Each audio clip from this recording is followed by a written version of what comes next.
Hello again and welcome back to Georgia Power, a show produced by Okiba Jabalo and myself, Maynard Eaton. Thank you for joining us.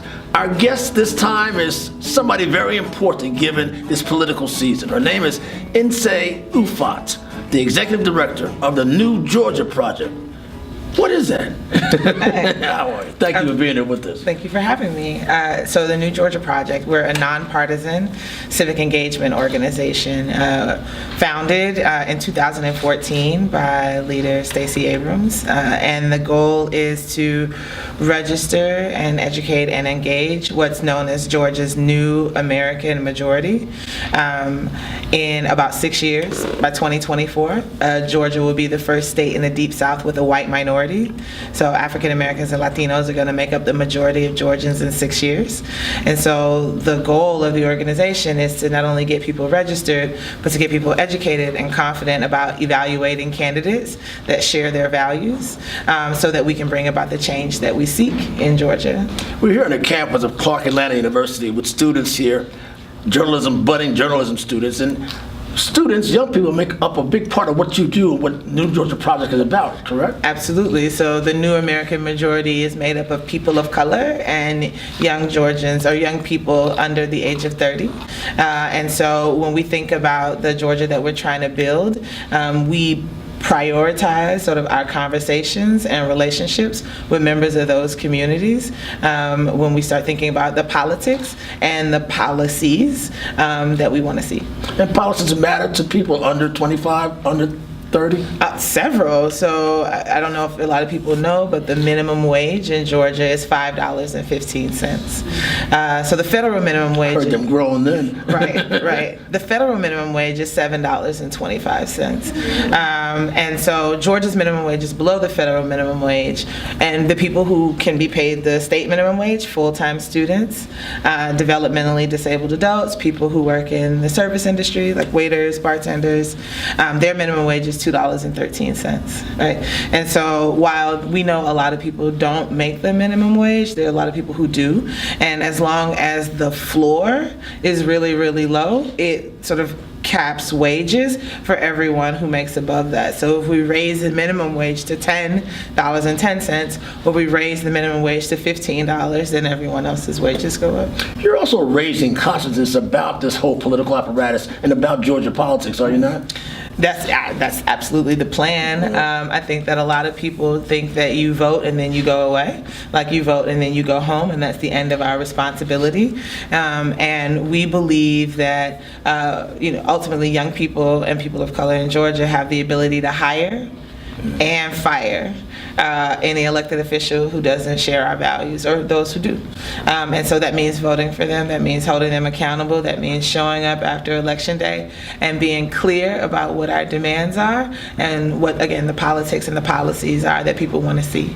Today is the last day, ironically, of voter registration. It is. But that's been your full-time job for a while now, has it not? 365. As of today, we have we've registered just under 300,000 African Americans and Latinos in all 159 of Georgia's counties. And so I'm excited about it. When we began, there were over 1.2 million African Americans, Latinos, Asian Americans, and single white women under the age of 30 who were eligible to vote in the state of Georgia but unregistered. And so we've cut through 30% of that with the 300,000 people that we've registered to vote. So we're super proud of the work that we do. And yes, it's not just in the October before a big election. We do this day in and day out. And this is something that's captured national attention, has it not? Nobody's really doing what you're doing. I mean, we out here. I think that there are a lot of assumptions that people have about the American South.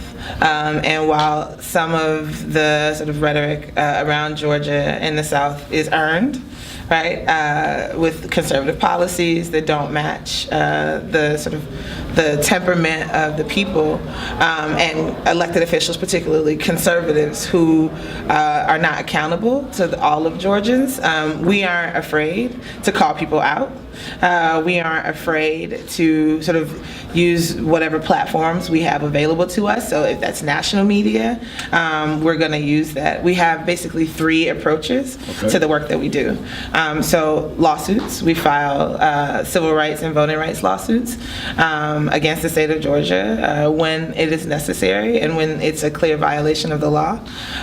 We organize, so boots on the ground strategy. We're knocking on doors, we're talking to people, face-to-face conversations, we're doing text messages, phone banking, and then communications, right? And so we try to conduct research to understand what messages are likely to animate the populations that we care about. What messages will move people to action? Have you since created a new civil rights movement? The term voting and civil rights has not been heard prior. You've combined this back in the day stuff with a new age kind of vision, have you not? I mean, that always makes me uncomfortable when people bring that up, because I don't think that what we're doing is new.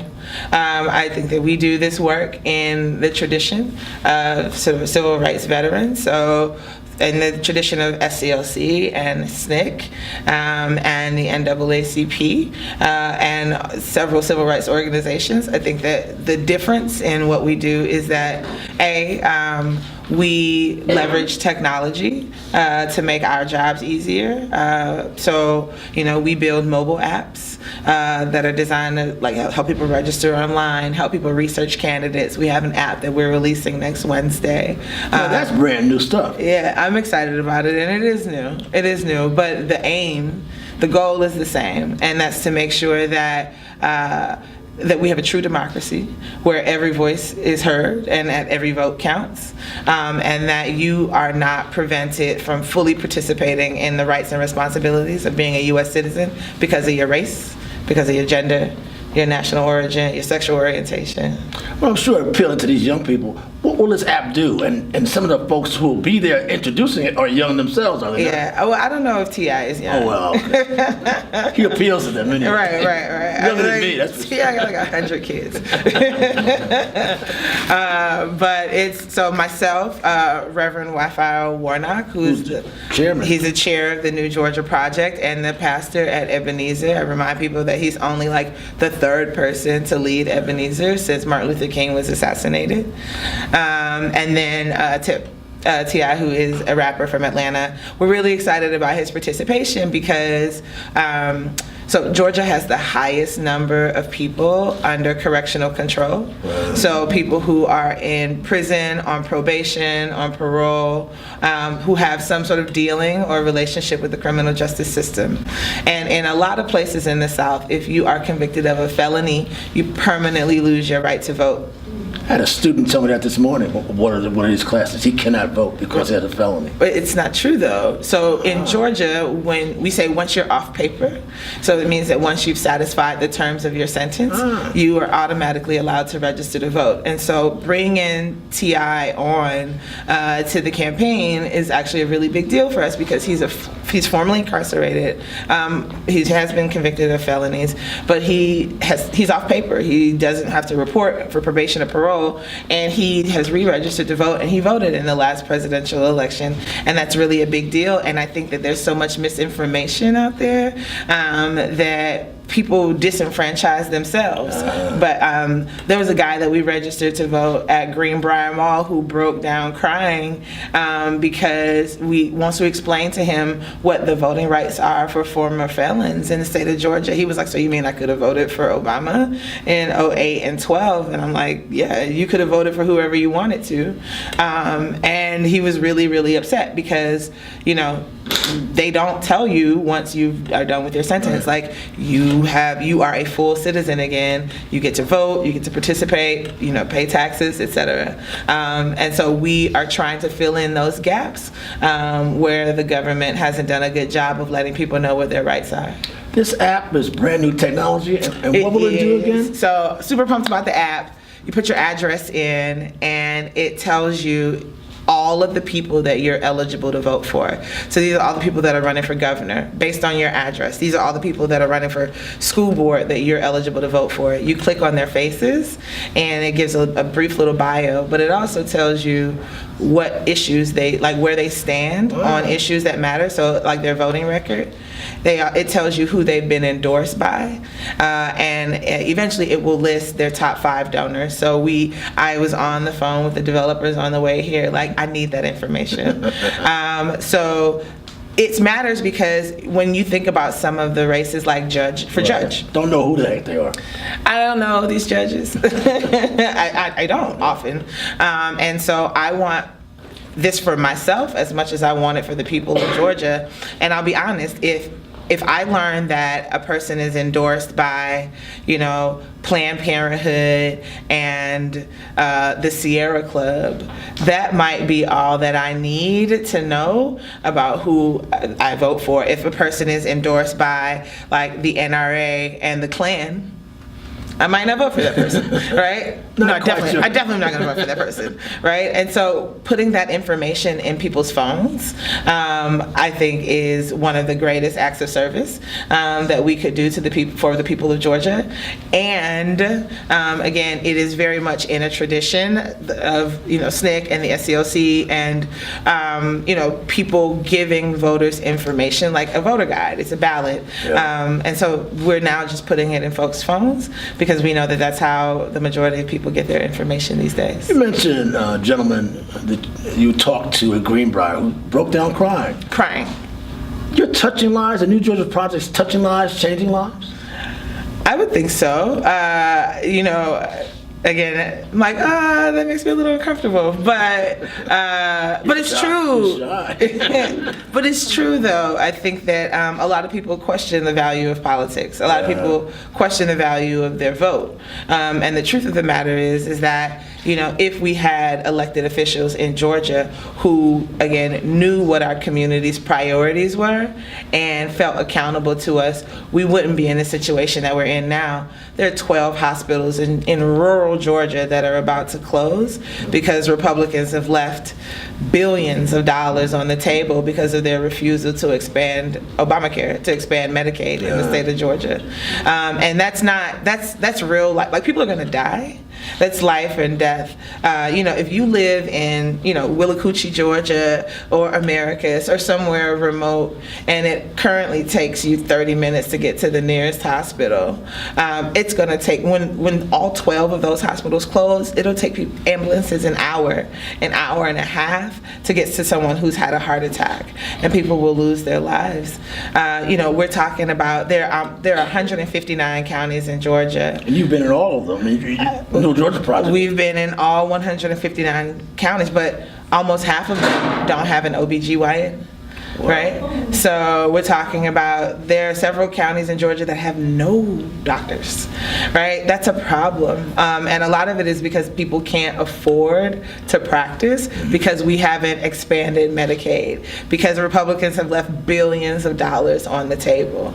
And so we think that young people should know about that. We think that Black people should know about this, so that when you think that you're just voting for governor, or you think that you're just voting for president, but it's these state legislators that are leaving money on the table that is for us, that they come from tax dollars that we've already paid, to the detriment of our families. So when you knock on these doors and register new voters, you're not just getting their signature, you're also teaching, huh? Yeah, absolutely. We have a whole conversation with people about, what their hopes are for themselves and their families, what their fears are, what their concerns are, and we learn a lot about what the priorities are in Georgia. So, while tons of people are focusing on, maybe an environmental concern. The truth of the matter is that there are people in, Randolph County who really, really want buses, right? Like, they really want to be able to have public transportation as a way to get from point A to point B, to get from church to work, and from school to go to visit family members. And if you don't have a car and you live in rural Georgia and there's no public transportation, people really do feel stuck. And that is something that we can change. That's something that our elected officials can change. And so we teach people how to fight for the Georgia that they want. We're talking to Ufot, the executive director of the New Georgia Project. You're listening to Georgia Power. We'll be right back.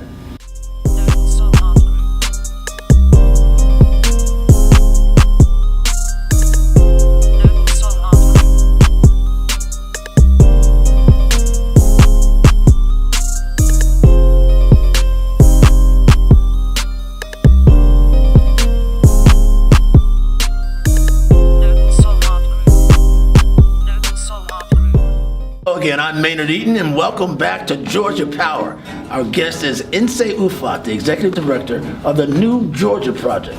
Something that was started by Stacey Abrams, correct? Yes, that's correct. Who now is a tough race, a close race to become the next governor. Yeah. Would it be historic, would it not? It will be historic. So in the 247 years that America's been around, all 50 states and 9 foreign territories and the Federal District of Washington, D.C. There's never been a black woman to secure a major party's nomination for governor, let alone to go on to win. And I personally believe that she's going to make history. She already has. And she's the kind of leader that we need right now. I should point out that the New Georgia Project is a nonpartisan organization. So but your critics think she's still associated with it, and you've kind of catapulted her to this position. Right. I mean, listen, just because you're wrong and loud doesn't mean that I have to give you any credit. Yeah, we're a 501c3. We're a nonpartisan organization. We talk to black people, we talk to Latinos about voting and why it's important. We hire college students and young people as organizers to build a movement, and it has nothing to do with the Democratic Party, and it has nothing to do with Stacey Abrams' candidacy. What it does have to do with is the fact that this is our Georgia as well, and so we should have a hand in shaping what it looks like and who leads us and who gets to speak on behalf of all Georgians. Why hasn't this been done before? It's not the newest idea, right, but somehow you've knocked on the right doors or had the right message, correct? Right. I mean, I think, what do they say? There's nothing more powerful than an idea whose time has come. And so I think it's the right combination of people and funders and folks who understand our story. And again, there's a moment. Georgia's going through a rapid demographic shift, right? So New Georgia's approaching, you say? The New Georgia is here. 1.5 million people have moved to Georgia in the past decade, and over 80% of them are people of color. Wow. And so I see memes all the time on social media stop moving to Atlanta, we fool. And while I get it, because traffic is terrible, right, it is because so many people of color have moved to Atlanta and to other places in Georgia that we have this moment that we're in. And so, when I think about my approach to my advocacy, my civil rights advocacy, voting rights advocacy, the work that I've done as a labor lawyer, I'm a builder. I believe in building institutions. I believe in building infrastructure. So it's totally cool for your sorority to have a voter registration drive in front of the Walmart. I'm a Delta. I definitely did that as a collegiate soror and as a graduate soror. But what we're trying to do is build permanent, lasting infrastructure where we can win progressive victories for black people and for young people, and then defend those wins beyond one election cycle. So tell us about yourself. How did you get to this work? And where you're from? The name is not normal name. My name is very normal, thank you very much. I was born in Nigeria and raised in Southwest Atlanta. So I'm an Atlanta Public School graduate. Went to Georgia Tech for undergraduate, went to law school in Ohio. Your mother's a very popular radio show host, right? She's all right. I'm totally kidding. My mom's a radio show producer, and she's been doing it for about 25 years here in Atlanta. At WRFG. At WRFG. RFG, yep. So she has a show called The African Experience Worldwide, where she does news and music from the entire African diaspora. So they start with Africa, they go to the Caribbean, and then they focus on Black American news and music. And it's a pretty cool concept, and to think about that, she's been doing it for almost 30 years. Yeah. I think before it was cool to sort of link like Pan-African, like, or just when Pan-Africanism was considered French. She was like definitely thinking about it and thinking about the links between Black Americans, Caribbeans, and Africans in Africa. So born in Nigeria, raised in Southwest Atlanta, began my career as a union lawyer. So representing workers who were wrongfully terminated, won a bunch of sexual harassment suits and racial discrimination suits, negotiated on behalf of unions across the country. Unions were powerful. You talk about organized and politically passionate. Right. Unions used to be the heartbeat of that effort. Right? Absolutely. And so, again, I think that why we have been effective at the New Georgia Project is because of, I think, Stacey's background in sort of organizing amongst churches. Like, she's the child of 2 Methodist ministers. Gotcha. And so when we think about the most enduring and the most influential institutions for Black folks in America, churches, absolutely, but then I think also unions. Regardless of church attendance, et cetera, they are institutions that are wholly owned by their members, right? So they may get government grants, but churches, particularly the Black church, is owned by the people who attend, right? They're the ones who keep the lights on with their tithes and their offerings. And so those are institutions that are ours. It's where people go to get fed if they need this, where people go to get help with their lights. They definitely provide sort of safe space for people to organize, from meeting in church basements to, like, we ask churches for stuff all the time, and they are always available to say yes because it's a part of their mission. And so I want to have that kind of consistency and that kind of power in Georgia politics for people of color and for young people. Because the formula works for churches and for unions, right? Absolutely, that people invest into an institution that they own, that represents their interest, right? Their collective interest. We say that the power of the people is more effective than the people in power. And so the people in power oftentimes are able to hang on to that power because we don't vote, because we don't participate, because we vote and then we go home, or because we register and don't vote, et cetera. And so I want for elected officials to be scared all the time.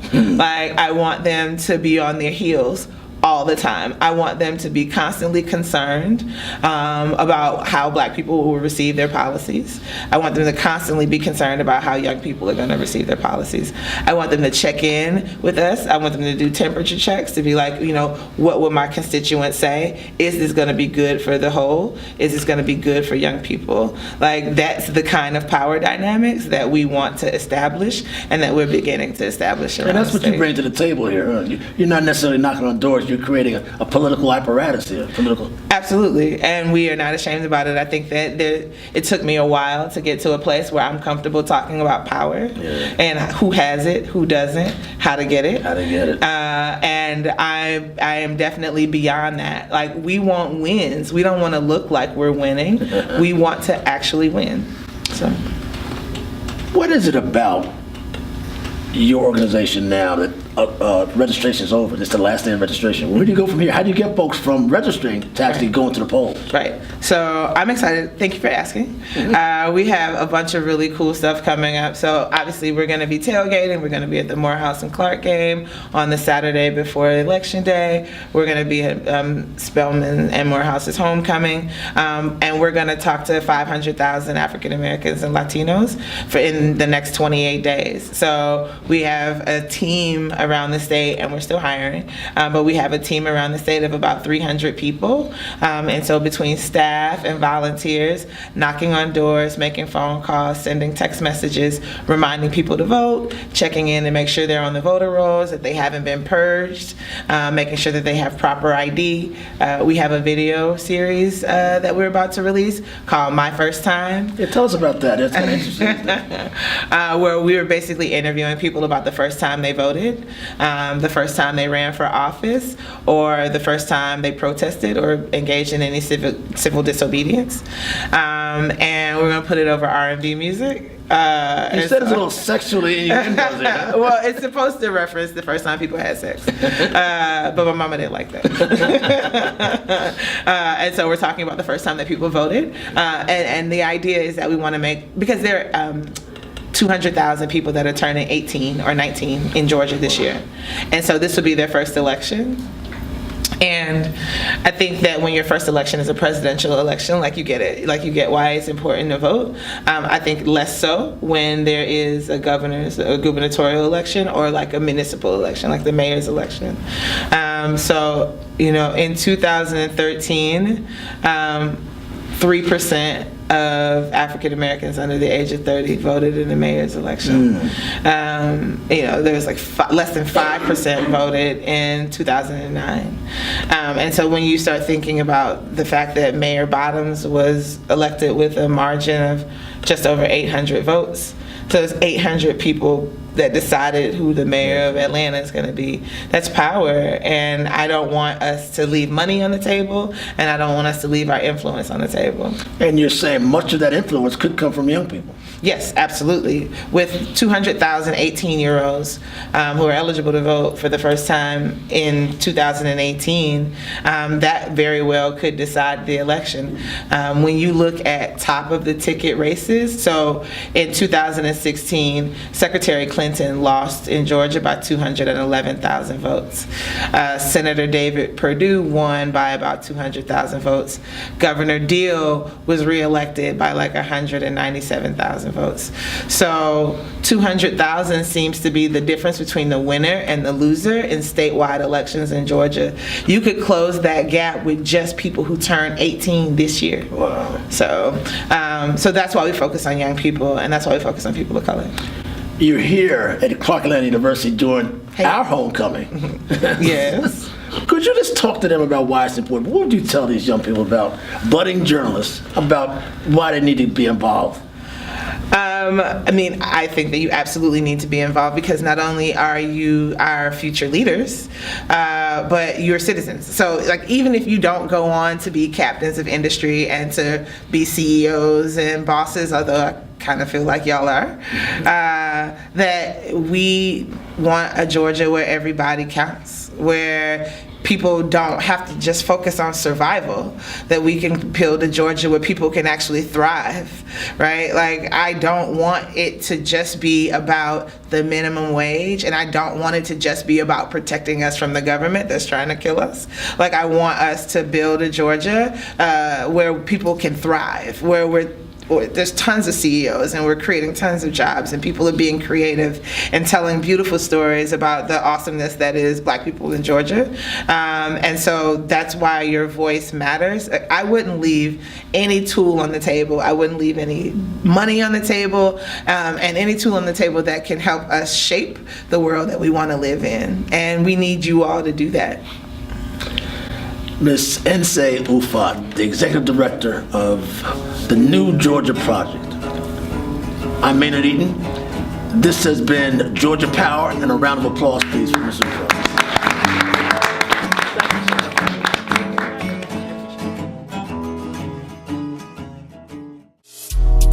Noble Soul Art Group. Noble Soul Art Group. Noble Soul Art Group. Soul Art Group. Noble Soul Art Group.